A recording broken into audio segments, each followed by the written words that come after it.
Good afternoon, girls. Good Good afternoon, sir. afternoon, sir. Good afternoon, sir. Good afternoon, everyone.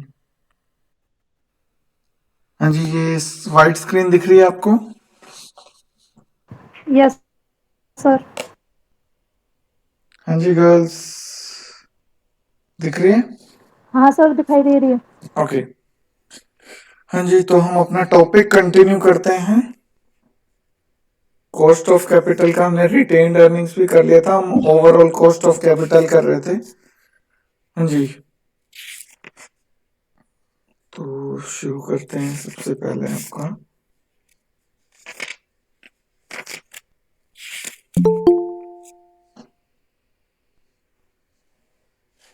हाँ जी, एक question हमने कर लिया था, अब सेकंड क्वेश्चन पे आते हैं हम। ठीक है? हाँ जी,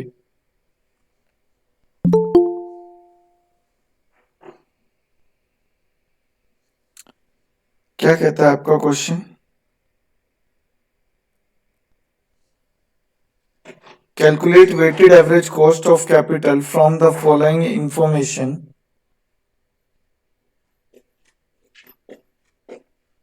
Calculate, मैं सीधा लिख रहा हूं आपका KW, ठीक है, weighted average cost of capital को। आपका क्या क्या दिया हुआ है? 40,000 सबसे पहले क्या दिया हुआ आपका? Source of fund 40,000। ये दिखाई दे रहा है ना girls? Yes, sir. Yes, sir. 40,000 equity shares fully paid. कितने के हैं ये आपके? 4 लाख रुपीस के। रुपीस 4 लाख। 3,000 6% debentures, 3,000 6% debentures। हाँ जी, कितने के हैं आपके ये? 3 lakhs के। 2,000 6% preference shares, 2,000 6% preference shares, 2 lakh।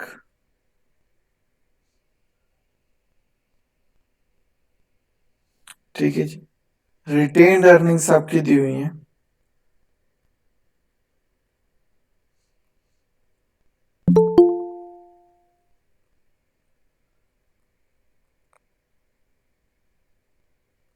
Retained earnings है आपकी 1 लाख। ठीक है, क्वेश्चन में आपका क्या कह रहा है? Earnings per equity share has been rupees 1 during past years and the equity share is being sold in the market at par. यहाँ पे आपको EPS दिया हुआ है, earning per equity share. EPS कितना है? ₹1 पर शेयर, पर इक्विटी शेयर या पर शेयर। ठीक है, हाँ पर इक्विटी लिखे क्योंकि यहाँ पे आपका प्रेफरेंस भी दिया हुआ है। Per equity share during the past years an equity share is being sold in the market at par. यानी कि इक्विटी शेयर की कीमत कितनी है? यानी कि वो 10 रुपए का है। ठीक है भाई, इक्विटी शेयर अंदाजा लग जाएगा ना, यहां से स्क्रीन पे देखो 40,000 इक्विटी शेयर्स हैं 4 लाख के, तो एक शेयर की कीमत कितनी आ गई आपकी? 10 रुपए आ गई। Yes, sir. ठीक Rupees है, 10 तो only. यहां से आपकी वो पार की वैल्यू कितनी आ गई? 10 रुपए आ गई। तो उसके बाद क्या कह रहा है? Assume corporate tax at 35% and share holders tax liability at 30%। क्या क्या दिया हुआ आपको? Corporate tax, corporate tax at 35%। ठीक है, कितना दिया हुआ आपका? 35%। और शेयर होल्डर्स टैक्स लाइबिलिटी 30%। ठीक है,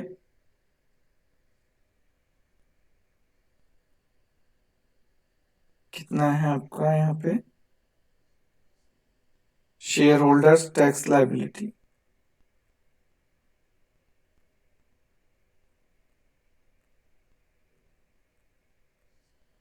टैक्स लाइबिलिटी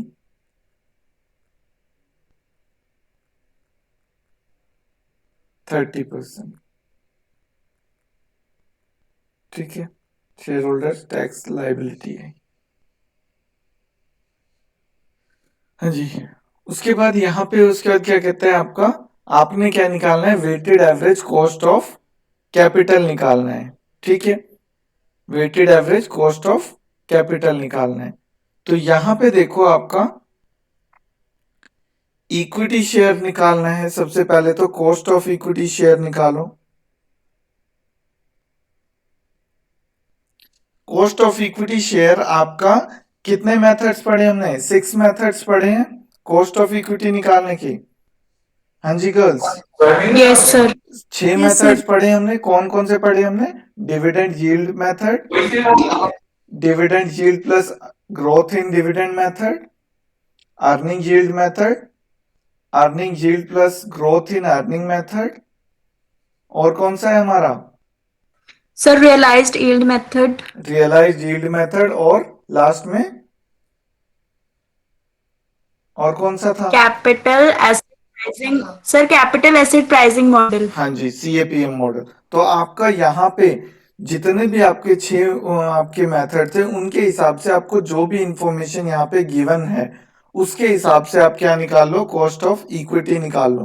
तो हमारे पास यहाँ पे, क्योंकि यहाँ पे देखो हमारे क्या कह रहा है, हमें निकालना है कॉस्ट ऑफ इक्विटी निकालना है, क्योंकि हमारे पास कॉस्ट नहीं दी हुई है किसी की, तो हम सबकी क्या निकालेंगे, कॉस्ट निकालेंगे। ठीक है, तो सबकी कॉस्ट निकालोगे तो वो कैसे होगा आपका, cost of equity. Cost of equity EPS upon में मार्केट प्राइस या नेट प्रोसीड्स हमारा था। यहाँ पे कोई भी हमारा फ्लोटेशन कॉस्ट नहीं दिया हुआ है, तो जो हमारा पी नॉट था वही रहेगा। ठीक है, ईपीएस मार्केट प्राइस कह लो या पी नॉट कह लो, बात एक ही है। ठीक है, आप इसको यहाँ पे क्वेश्चन में क्या दिया हुआ है, equity share is being sold at in the market at par, यानी कि वही जो आपका मार्केट प्राइस है या जो पी नॉट है, आप उसी को कह सकते हो। ठीक है ना, पी नॉट लिख सकते हो आप इसको, इनटू में 100। ईपीएस कितना है भाई हमारा, rupees One.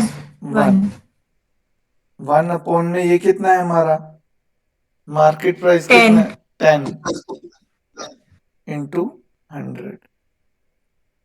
Cost of equity कितनी आ गई, 10%। उसके बाद नेक्स्ट क्या कहता है आपका, कॉस्ट ऑफ डेट निकालने की आपको जरूरत नहीं है। ठीक है, यहाँ पे क्या है, 6% डिबेंचर दिए हुए हैं, लेकिन आपको क्या कह रहा है, अज्यूम कॉर्पोरेट टैक्स एट 35%, यानी कि आपको टैक्स 35% आपको दिया हुआ है। यहाँ पे जब भी हम ओवरऑल कॉस्ट ऑफ कैपिटल निकालते हैं या weighted average cost of capital निकालते हैं, तो उसके अंदर हमारा जो टैक्स होता है, जो हमारी कॉस्ट होती है, वो हमेशा आफ्टर टैक्स होती है। तो यहाँ पे हमारी क्या है, के डी ए निकालेंगे हम। के डी बी दी हुई है हमें, कितनी दी हुई है, 6% एक तरह से दी हुई है हमें वो। ठीक है, 6% हमें दी हुई है। ठीक है, तो यहाँ पे देखो हमारा कितने हैं डिबेंचर्स, कितने हैं हमारे, एक डिबेंचर कितने का है हमारा, एक डिबेंचर कितने का भाई, 100 का, 6% यानी कि, हाँ जी गर्ल्स आवाज आ रही है, हमारा Yes, फॉर्मूला, sir. हमारा फॉर्मूला क्या होता है, आई 1 माइनस टी आफ्टर, उसके बता रहा हूं मैं, अपॉन में क्या होता था हमारा, हाँ जी अपॉन में क्या, Sir, net proceedings. Net proceedings. यहाँ पे कुछ भी नहीं दिया हुआ कि किस पे इशू हुआ, तो हम क्या मान के चलेंगे, हमारा पार पे इशू है और कोई फ्लोटेशन कॉस्ट भी नहीं दी हुई। इंटरेस्ट कितना है, 6% दिया हुआ है आपको। तो 100 हमारा एक क्या है हमारा एक की प्राइस कितनी है, एक डिबेंचर की 3000 के 3 लाख हो गए, यानी कि एक की कितनी होगी, 100 रुपए। यानी कि इंटरेस्ट Yes, sir. 100 का 6% 6, ठीक है। 6 इंटू में 1 माइनस टी, 1 माइनस 0.35 अपॉन में नेट प्रोसीड्स कितना हो जाएगा, 100 इंटू में 100। Yes, sir. 100 से 100 कैंसिल, 6 इंटू में 0.65, 65 को 6 से करो, कितना आ जाएगा आपका, Sir, 3.9. 3.9. 3.9%। ये क्या है आपका, cost of debentures after tax, ठीक है। इसके अंदर ये जो शेयर होल्डर्स टैक्स लायबिलिटी है, इसको हम इग्नोर करके चलेंगे, क्योंकि हमारा इससे रिलेटेड कोई क्वेश्चन या फॉर्मूला इससे रिलेटेड है नहीं हमारे पास, ठीक है। हाँ जी, उसके बाद आप देखिए, आप लोग अपनी वही टेबल बनाइए, calculation of weighted average cost of capital.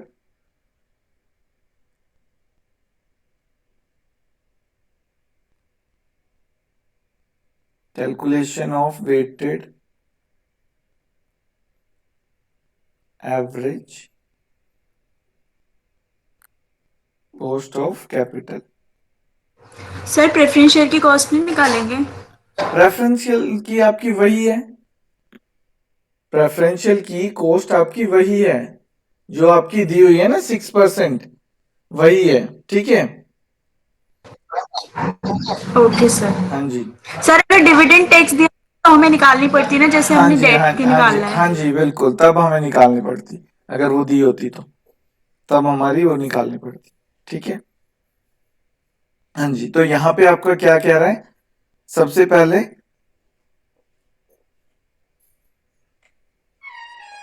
यहाँ पे क्या है, बुक वैल्यू। यहाँ पे बुक वैल्यू आपका, क्वेश्चंस में कई बार आपका मार्केट वैल्यू भी आएगा, अभी आगे हम करेंगे, ठीक है। इसीलिए मैंने वो टॉपिक आपका अभी छोड़ दिया है। यहाँ पे आपका वेट्स, या जिसे हम कहते हैं डब्ल्यू, यहाँ पे कॉस्ट्स परसेंटेज में, यहाँ समीशन डब्ल्यू, सॉरी समीशन, यहाँ डब्ल्यू एक्स आएगा, ये डब्ल्यू एक्स, ठीक है। हाँ जी, सबसे पहले हमारा क्या है, equity share capital. Equity share capital कितनी है जी, बुक वैल्यू हमारी इक्विटी की 4 लाख। हाँ जी, उसके बाद नेक्स्ट क्या आता है हमारा, डिबेंचर्स। कितना परसेंट डिबेंचर्स है, 6%। 6% डिबेंचर्स कितने हैं आपके, 3 लाख के। फिर क्या आता है आपका, 6% प्रेफरेंस शेयर्स,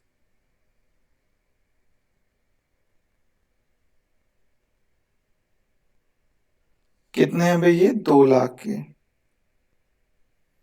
उसके बाद क्या है, रिटेन्ड अर्निंग्स।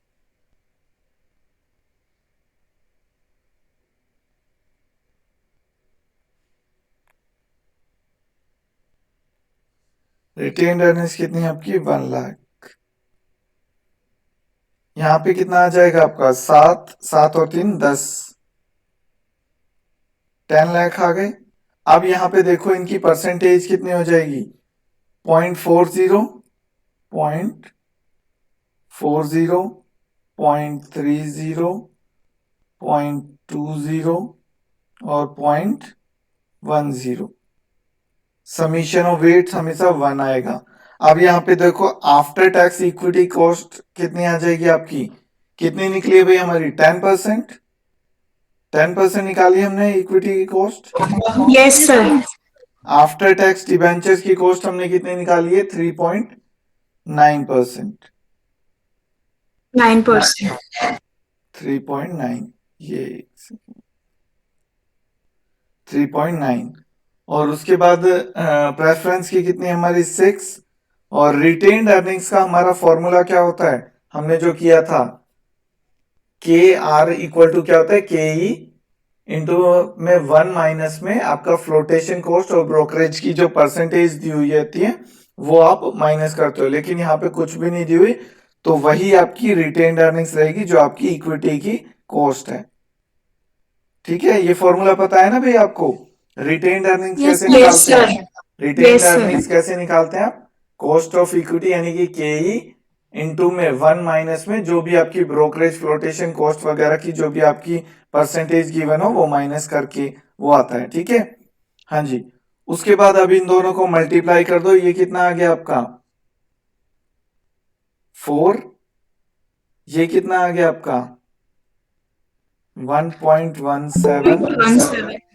और ये कितना आ गया आपका 1.2, और ये कितना आ गया आपका 1, इनको ऐड कर लो, ये कितना हो गया 7, और ये कितना आ गया 7.37,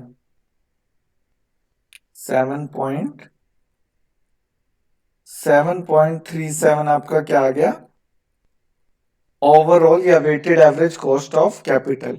ठीक है भाई, weighted average cost of capital क्या आ गई आपकी 7.37, ये आ रहा है समझ में गर्ल्स?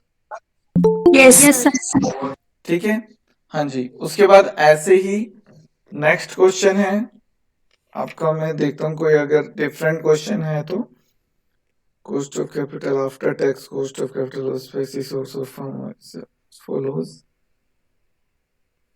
ये देखिए यहाँ नेक्स्ट क्वेश्चन में आपको बुक वैल्यू और मार्केट वैल्यू के हिसाब से निकालोगे। ठीक है, बुक वैल्यू अलग है और मार्केट वैल्यू आपकी अलग दी हुई है। ठीक है, तो यहाँ पे क्या कह रहा है, compute weighted average cost of capital using book value weights and market value weights, how are they different. पहले एक बार फॉर्मूला वही है जैसे आप करते थे, ठीक है, बिल्कुल सेम वैसे ही है जैसे आप करते थे, बस उसमें आपका क्या आएगा मार्केट वैल्यू आ जाएगी और यहाँ पे आपका क्या आ जाएगा बुक वैल्यू आ जाएगा। ठीक है, इसी को करते हैं पहले एक बार, ठीक है, उसके बाद फिर हम नेक्स्ट क्वेश्चन करेंगे, पहले इसी को देखते हैं। हाँ जी, क्या कहता है आपका ये क्वेश्चन, मैं डायरेक्टली वही लिख रहा हूं आपका, डेट डेट आपका है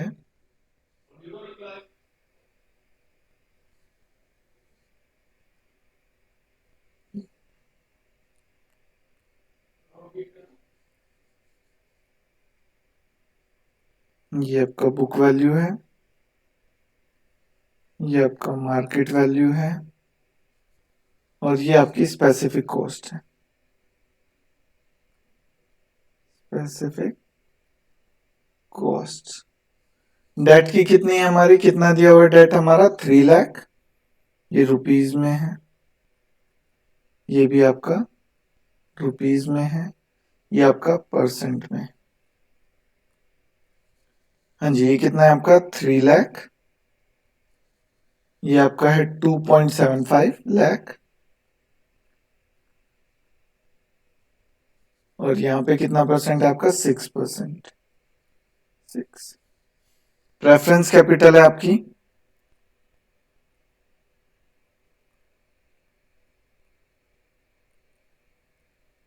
रेफरेंस कैपिटल आपको कितनी दी हुई है 2 लाख, ये आपका 2.25 लाख, और ये कितना है आपका 8%। इक्विटी कैपिटल कितनी दी हुई है आपकी,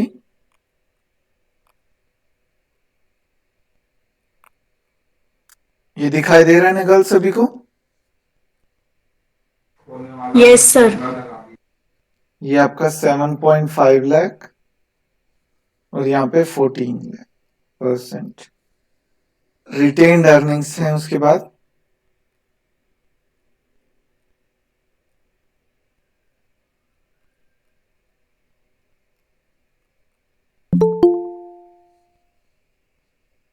रिटेन्ड अर्निंग्स कितनी है आपकी 1 लाख, और यहाँ पे रिटेन्ड अर्निंग्स की कोई मार्केट वैल्यू नहीं है क्योंकि ये आपकी रिटेन की गई है, और इसका कितना दिया हुआ है 13%। Specific compute weighted average cost of capital using book value weights and market value weights.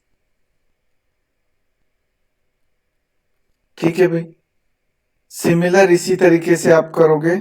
यहाँ पे आपका कितना दिया हुआ है, debt, preference capital,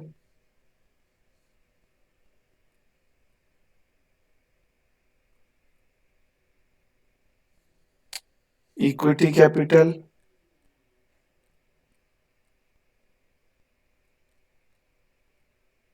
retained earnings,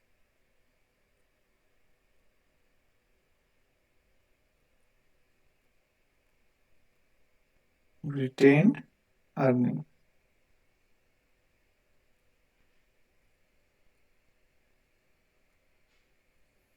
ये आपकी हम पहले बुक वैल्यू वेट से कर रहे हैं, ठीक है भाई, बुक वैल्यू वेट से। ये आपका रुपीज में गिवन है, ये आपका यहाँ पे क्या आ जाएंगे आपके वेट्स, यहाँ आ जाएंगे आपके वेट्स, यहाँ पे आपकी कॉस्ट आ जाएगी, और यहाँ पे आपका WX आ जाएगा। ठीक है, हाँ जी। सबसे पहले क्या है हमारा 3 लैक्स, 3 लैक्स, और यहाँ पे कितना है 2 लाख, 4 लाख और 1 लाख। कितना आ गया हमारा ये 4 और 3 7 10 लाख। ठीक है, अब सेम यहाँ पे वेट्स वैसे ही देंगे हम इनको 3.2, 0.4 और 0.1। इसका समीशन हमेशा क्या आएगा 1। उसके बाद यहाँ पे देखो कॉस्ट हमारी कितनी दी हुई है, हमारी स्पेसिफिक कॉस्ट कितनी दी हुई है हमारी इनकी, ये इसमें लिखा हुआ है capital structure and after tax. यहाँ पे ऑलरेडी क्या है आपका आफ्टर टैक्स है, यानी कि इसमें कोई टैक्स वाली आपकी, ना तो आपको क्वेश्चन में कोई टैक्स रेट दिया हुआ है और ना ही आपने निकालना है, क्योंकि इसमें ऑलरेडी आफ्टर टैक्स कह रहा है। तो ये कितना हो जाएगा आपका 6 आपका डिबेंचर्स, 8 आपका प्रेफरेंस, 14 आपका इक्विटी और 13 आपका क्या है। ठीक है, अब यहां पे इन दोनों को मल्टीप्लाई कर दो, ये कितना आ गया आपका 1.8, ये कितना आ गया 1.6, ये कितना आ गया आपका 5.6, ये आपका कितना आ गया 5.6, और 13 का कितना आ गया 1.3। कितना हो गया ये 5 और 3 8, 8 और ये इन सबको ऐड कर दो, ये कितना आ गया आपका 12, 12 और ये आपका 12 25, 12 और 3 11। ओके, ये हो गया आपका, ठीक है 10.3। ठीक है, 10.3 ये आपकी क्या आई है weighted average cost of capital आई है जब आपका बुक वैल्यू वेट्स है। ठीक है, अगर यही आपके क्या हो मार्केट वैल्यू हो, तो मार्केट वैल्यू के लिए आपको थोड़ी कैलकुलेशन करनी पड़ेगी। कैसे, उसके लिए आपको क्या करना पड़ेगा, जो जो ये सारी चीजें हैं वो आपको निकालनी पड़ेंगी। कैसे, अभी हम देखते हैं। सबसे पहले क्या है आपका डेट,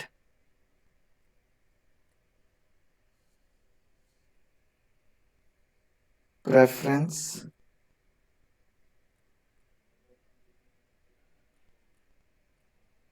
इक्विटी,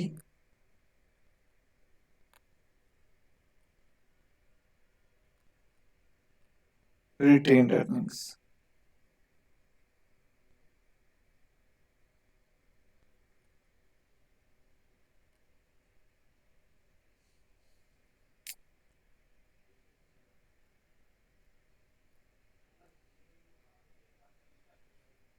ठीक है, ये आपका मार्केट वैल्यू है रुपीस में, ये आपका वेट्स है, ये आपकी कॉस्ट है, और ये आपकी WX है।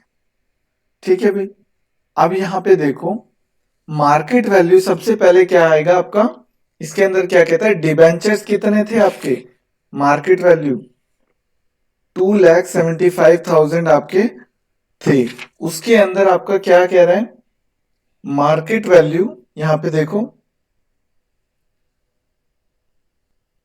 cost of capital upon market value is greater than the cost of capital based upon the book value because the market value of equity funds is considerably larger than their book value। तो यहाँ पे आपका क्या है, सबसे पहले क्या है, कितना दिया हुआ है, हम कैसे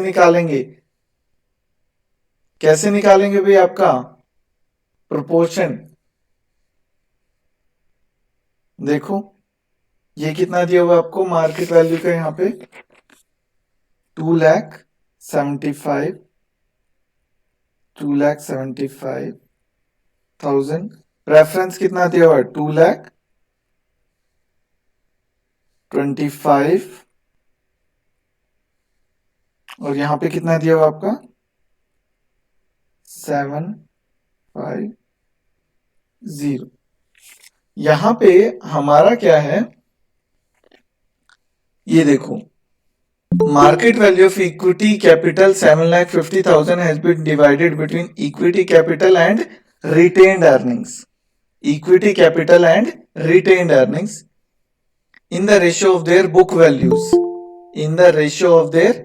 values, 4 lakh and 1 lakh, उनकी कितनी थी, जो बुक वैल्यूज थी उनकी कितनी थी हमारी, इन देयर 4 लाख और 1 लाख, यानी कि ये जो इक्विटी कैपिटल है 7,50,000, 7,50,000 जो है ये आपकी क्या थी, ये इक्विटी कैपिटल थी, और ये किस हिस्से में बांटी गई है, 7,50,000 जो है, 7,50,000 जो है ये आपकी किस हिस्से में बांटी गई है, जो बुक वैल्यूज थी इनकी कितनी थी आपकी 4 लाख और 1,000, यानी कि 1 लाख, यानी कि 4:1 के रेशियो में बांटी गई थी। तो यहां पे क्या हो जाएगा आपका 4/5, ठीक है भाई, यानी कि 4/5 हमने क्यों किया है, क्योंकि हमारा क्या है, अगर आप इसको देखो, हम अगर करते हैं, आपने अगर करा होगा, ये रेशियो हमें गिवन है, यानी कि टोटल जो है वो हमारा क्या है, रेशियो का सम 4:1 है, और इन रेशियो का सम कितना है हमारा 5, और ये 5 किसके बराबर है, 7,50,000 के बराबर है। तो हम इसको उसी तरीके से करेंगे, 7,50,000 किसके बराबर है 5, और हमें निकालना क्या है 4, ठीक है, ये हो रहा है क्लियर, ये कैसे कर रहा हूं मैं गर्ल्स, यस सर हो रहा है। हाँ जी, सभी की आवाज नहीं आ रही मुझे, हो रहा है क्लियर, यस सर। हाँ जी। तो यहाँ पे आपका जब इसको सॉल्व करोगे तो यहाँ पे आपकी इक्विटी कैपिटल हमारी जो रेशियो है उसमें पोर्शन इक्विटी का कितना है 4 है, यानी कि 4 से करेंगे तो हमारा कितना आ जाएगा 1 पे गया, और ये 1,50,000 पे गया, तो ये कितना आ गया आपका 6 लाख, और बाकी जो बचा 1.5 लाख वो किसका हो गया आपका रिटेन्ड अर्निंग्स का, ठीक है भाई।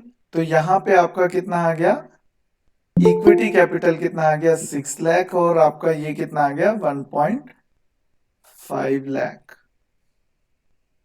अब यहाँ पे इसका टोटल कर लो, कितना आ गया टोटल, ये कितना हो गया, ऊपर हो गया 5 लाख, 5 और 6 11, 11 और 12 12.5 लाख, ठीक है। अब यहां से इसके वेट्स निकाल लो, 12.5 लाख का ये कितना होगा 2,75,000, कितना परसेंट है निकाल लो, ये आपका आ गया 0.22, ठीक है, और 2.25 कितना है आपका 0.18, और आपका 12.5 लाख का कितना है आपका 6 लाख 0.48, और यहाँ पे कितना है आपका 0.12, ठीक है।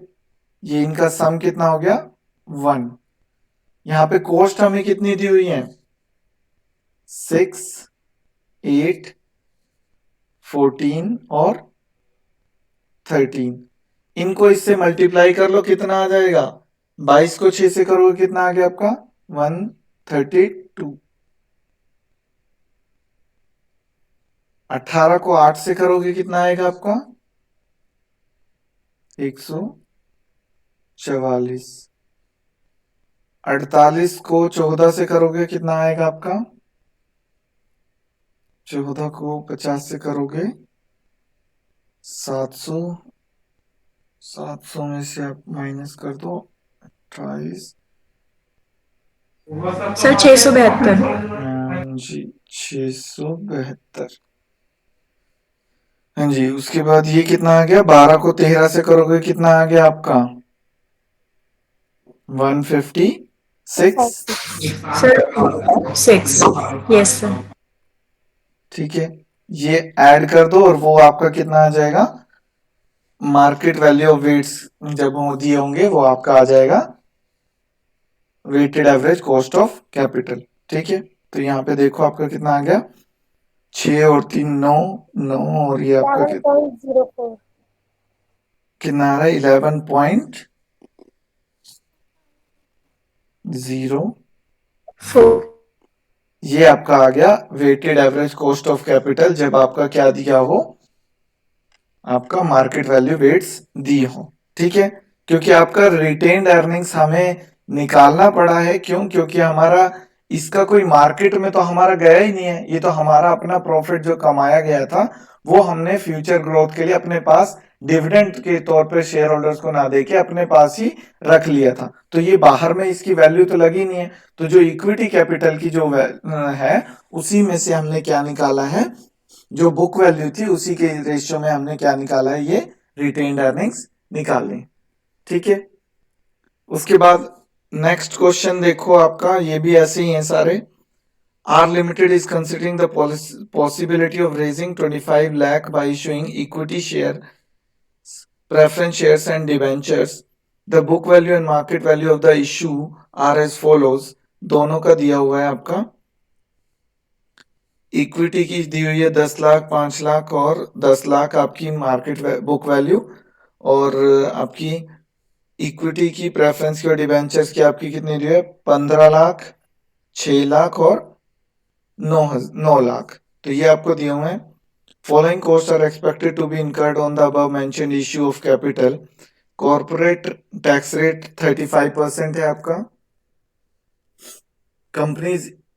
Companies equity share is currently selling for ₹150. It is expected that the company will pay a dividend of ₹12 per share. यानी कि यहाँ पे आपका क्या दिया हुआ है D1 दिया हुआ है ऑलरेडी। क्या दिया हुआ है आपको D1 दिया हुआ है आपको per share at the end of the next year which is expected to grow at a rate of 7%।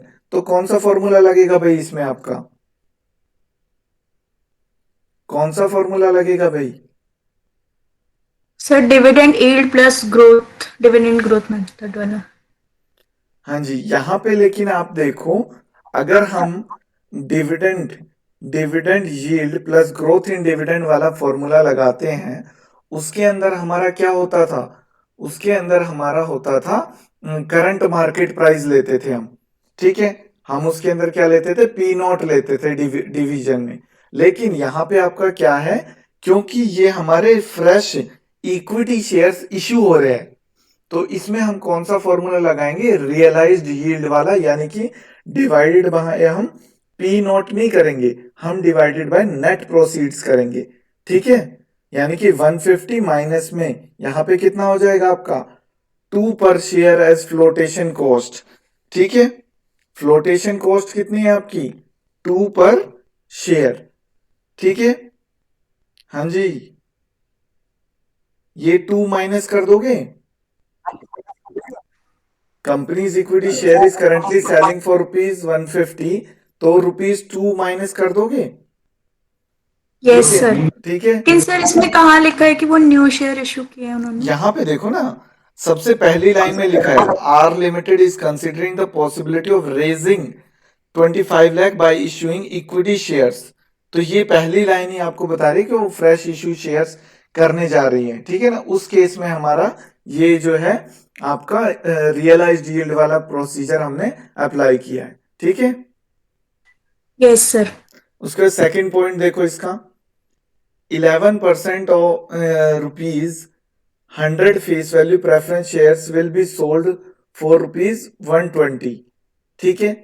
However, the company will have to pay rupees 4 per share as underwriting commission, ठीक है।